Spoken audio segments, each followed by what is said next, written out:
Hello friends, स्वागत है आपका अपनी ऑनलाइन क्लासेस के अंदर। हम पढ़ रहे हैं बिजनेस लॉ। बढ़ते हैं इसके अगले क्वेश्चन की तरफ। What is contingent contract? Contingent contract क्या होता है? State the rules regarding the enforcement of contingent contract. Contingent contract के रूल्स के अकॉर्डिंग क्या क्या हो सकते हैं कंटिंजेंट कॉन्ट्रैक्ट, उसके बेसिस पे हम काम करते हैं।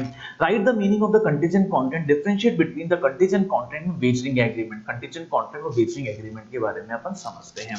Contingent contract, in general term, the contingent contract means such contract which depends upon the happening or non-happening of any future event such as in the collateral of such contract। मतलब कोई भी ऐसा act जो future के अंदर होने वाला है या फ्यूचर से रिलेटेड है, वो एक्ट चाहे वो हैपनिंग हो चाहे वो नॉन हैपनिंग हो, उसको हम क्या बोलते हैं? कंटिंजेंट कॉन्ट्रैक्ट बोलते हैं।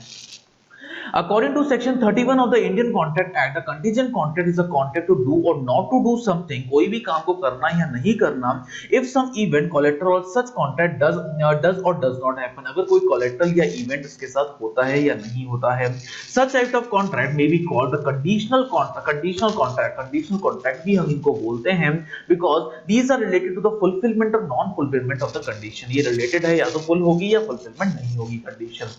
Characteristics देख लेते हैं हम इसके कुछ। uncertain event, happening of the uncertain event is the foundation of the contingent contract। certain event होना चाहिए या नहीं होना चाहिए, contingent contract का part है। that is the performance of the contingent contract depends upon the happening or the non happening of a uncertain event। happening या non happening होना किसी भी uncertain event की।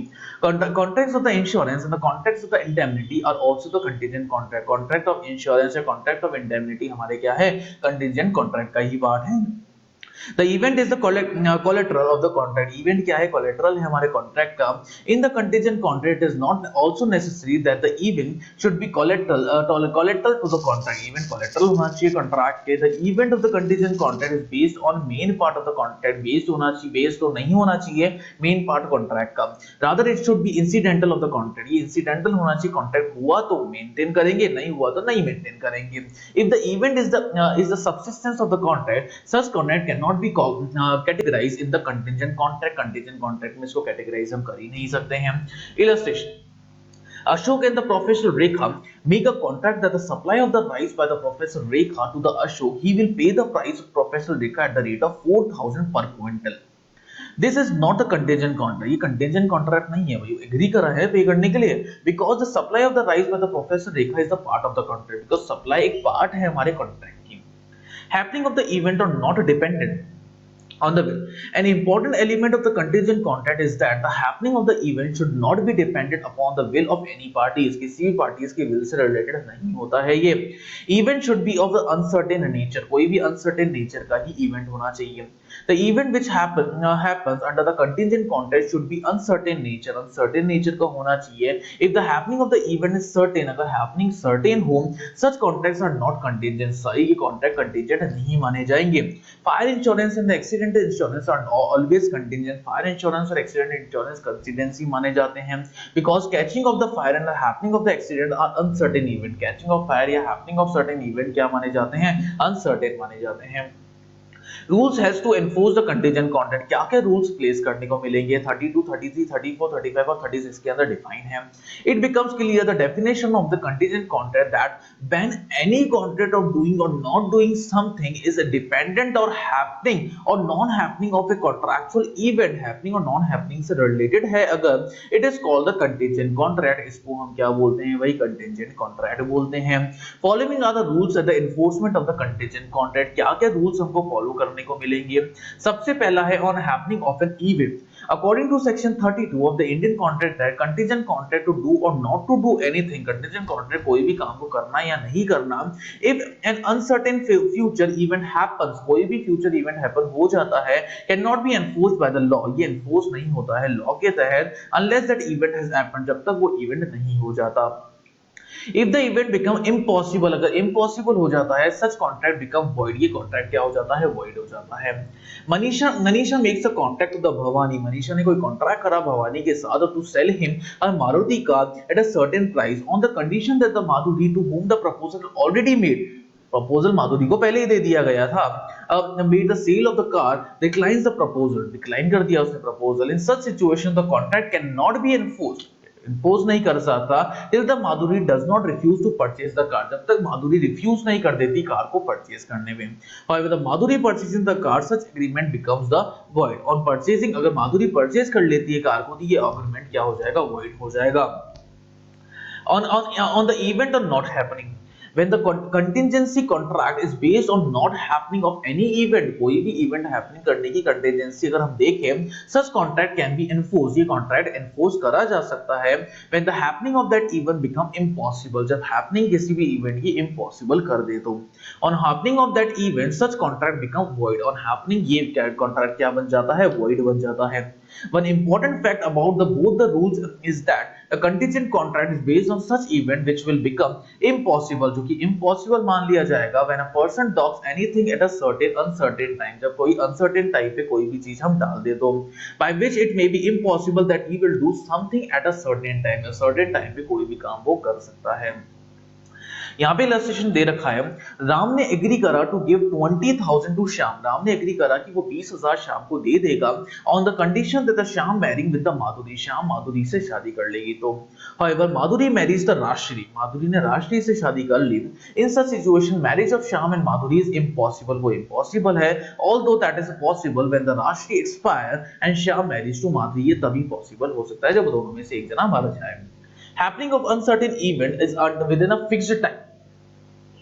According to section 35 of the Indian Contract Act, contingent contract to do or not to do anything, contingent contract कोई भी काम को करने का या नहीं करने का, if the specified uncertain event happens, कोई भी uncertain event हो जाता है उस बीच के अंदर within a fixed time, it becomes void, ये क्या हो जाएगा, void हो जाएगा। If at the time expiration of the time fixed such event has not been happened, अगर ये event नहीं होता है, और if the before time fixed such event becomes impossible, और या फिर ये event impossible हो जाता है। Contract based on happening of the impossible event, impossible event भी हो सकता है भाई इस केस के अंदर। Section 35 of the Indian Contract also state that the contingency of the contract to do or not to do anything, contingency contract की कोई भी काम को करना या नहीं करना, if specified uncertain event does not happen within a fixed time, अगर fixed time पे कोई event नहीं हो, may be enforced by the law when the time fix is expired, अगर time जो fix कर रखा है वो expire हो जाए and such event has not been happened, और वो event हो ही नहीं सकता on or before the time fix has expired, और on before वो time expired हो जाता है तो।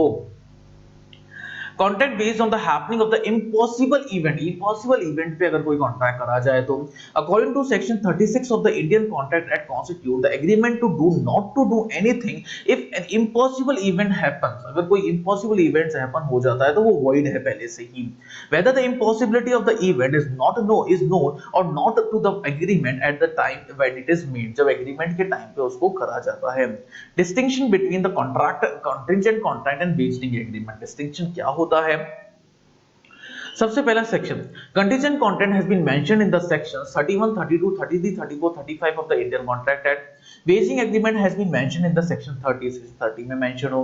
Definition such contracts are to do or not to do such acts performance of which depends upon the collateral event, collateral event पे जब कोई performance depend हो जाती है। There is such agreements which are based on the uncertain event, in such agreements one party is gainer and other party is the loser, other party एक party gainer होनी चाहिए एक party loser होनी चाहिए। Legality contingent contracts regarded valid माना जाता है। Wagering agreement जैसे gambling वगैरह हो गया ये unlawful है। Promise contingent contract only the one party makes the promise, कोई भी एक पार्टी ही प्रॉमिस करती है। वेजिंग एग्रीमेंट में both the parties make the promise, waging में दोनों पार्टीज कॉन्ट्रैक्ट करती है। कंटीजेंट के अंदर सारे all the contingent contracts are not the form of the wagering agreement, सारे कंटीजेंट कॉन्ट्रैक्ट वेजिंग एग्रीमेंट का पार्ट नहीं होते हैं। However all the wagering agreements are of the nature of the wagering agreement, सारे wagering agreements का ही part होता है। Performance in the contingent contract, it is essential that the parties should have a mean performance and not the profit and loss, सिर्फ performance contract का होना चाहिए, loss और profit का नहीं होना चाहिए। Wagering agreement में no party performance of the any act, they not only feel the interested in resulting or earning the profit, ये सिर्फ profit earn करने के लिए ही होता है। Victory or the defeat in the contingent contract, the defeat or the victory of the party is not necessary, defeat और victory होना necessary नहीं माना जाता है। In wagering agreement, the victory of one party and the defeat of the another party is necessary, victory होना और necessary होना जरूरी है। Contingent contract future is event is a collateral, future event collateral माना जाता है। वेजिंग एग्रीमेंट में future agreement decision और एग्रीमेंट के ऊपर ही माना जाता है। इंटरेस्ट कंटीजेंट कॉन्ट्रैक्ट के अंदर जो पार्टीज लिंक्ड होती है वो हैपनिंग और नॉन हैपनिंग इवेंट के ऊपर डिपेंड करती हैं। वेजिंग एग्रीमेंट में इंटरेस्टेड पार्टी नॉन हैपनिंग और इवेंट के ऊपर विनिंग और लूजिंग वाली सिचुएशन पे डिलाई करती है। Similarities in the ideas contingent contract में दोनों पार्टी सिमिलर होते हैं आइडियाज के अंदर, और इन बेसिक एग्रीमेंट में आइडियाज जो वो दोनों के हैं वो डिफरेंट होते हैं, ऑब्वियसली डिफरेंट होंगे, तभी एक का प्रॉफिट होगा और एक का लॉस होगा। तो ये हमने कंटीजेंट कॉन्ट्रैक्ट के बारे में हर एक चीज पढ़ ली और कंटीजेंट और बेसिक के बीच में डिफरेंस भी पढ़ लिया है। Thank you so much.